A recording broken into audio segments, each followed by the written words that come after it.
So hello and welcome back to another video. তো megastar Shakib খানের upcoming project কি অনন্য মামুনের সাথে হতে চলেছে? তো তোমাদেরকে বলে রাখি যে মেগাস্টার শাকিব খানের আপকামিং একটা প্রজেক্ট আসতে চলেছে, যেটার নাম হচ্ছে শের বলে। আপকামিং প্রজেক্ট মানে এটা ভেবে নিও না যে 2026 সালেই এই ছবিটা তার ছবির তালিকার মধ্যে থাকতে চলেছে, এটা ভেবো না। তার আপকামিং কোন একটা প্রজেক্ট এটা হতে চলেছে, এটা কিন্তু একদমই গ্যারেন্টেড। তো মূলত শের বলে শাকিব খানের একটা সিনেমা আসতে চলেছে, যেটাকে পরিচালনা দেবে হচ্ছে অনন্য মামুন।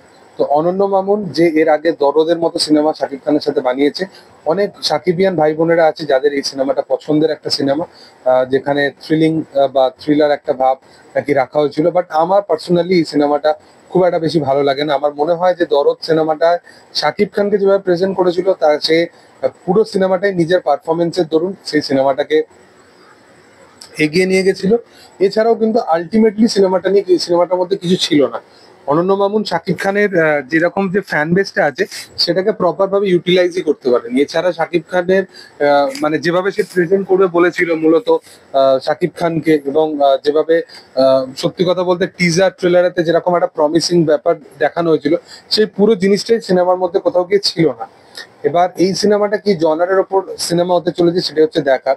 মূলত শাকিব খানের যদি তোমরা লাস্ট প্রিয়তমার পর থেকে যদি ছবি দেখো মূলত, তো সেখানে কিন্তু আলাদা আলাদা জনারকে সে স্পেসিফাই করছে। এরকম নয় যে শুধুমাত্র অ্যাকশন ধর্মীয় সিনেমায় বেশি আসছে। অ্যাকশন বলতে হার্ডকোর অ্যাকশন সিনেমা যদি বলে থাকো তাহলে কিন্তু তাণ্ডব। বরবাদ কিন্তু হার্ডকোর অ্যাকশন সিনেমা নয়। বরবাদের মধ্যে একটা ড্রামা অবশ্যই আছে, এবং একটা সেই জিনিসটাকে ওভার দ্য টপ ওয়েতে দেখানো হয়েছে। বাট রাদার দেন যদি তুমি ফলো করে দেখো, সেখানে কিন্তু ড্রামা আছে, একটা কনসেপ্ট আছে, এবং তার উপরে অ্যাকশনকে মানে গ্র্যান্ডার করা হচ্ছে। সেরকম তুফানের ক্ষেত্রেও তাই। ছবিটা কিন্তু একদম আউট অ্যান্ড আউট অ্যাকশন ছবি নয়, বাট তাণ্ডবের যেরকম মেকিং ছিল, তার যেরকম অ্যাকশন, সেটা আলাদা রকমের। তো মূলত এই সিনেমাটা মূলত অ্যাকশনই যে হবে সেরকম ব্যাপার নয়। এবং যারা অনেকে বলছে যে শাকিব খানের সিনেমা মানে এখন অ্যাকশন ধর্মীয় সিনেমা হতে চলেছে, তো এটা একদমই ভুল কথা। শাকিব খান আলাদা আলাদা ছবির ওপর এক্সপেরিমেন্ট করতে চাইছে, এবং মূলত দেখার যে তার আপকামিং সিনেমাটা যেটা অনন্য মামুন আনতে চলেছে শের বলে, এবং এই সিনেমাটা নিয়ে শাকিব খানকে নিয়ে অনেকদিন ধরেই সে প্ল্যানিং করছে।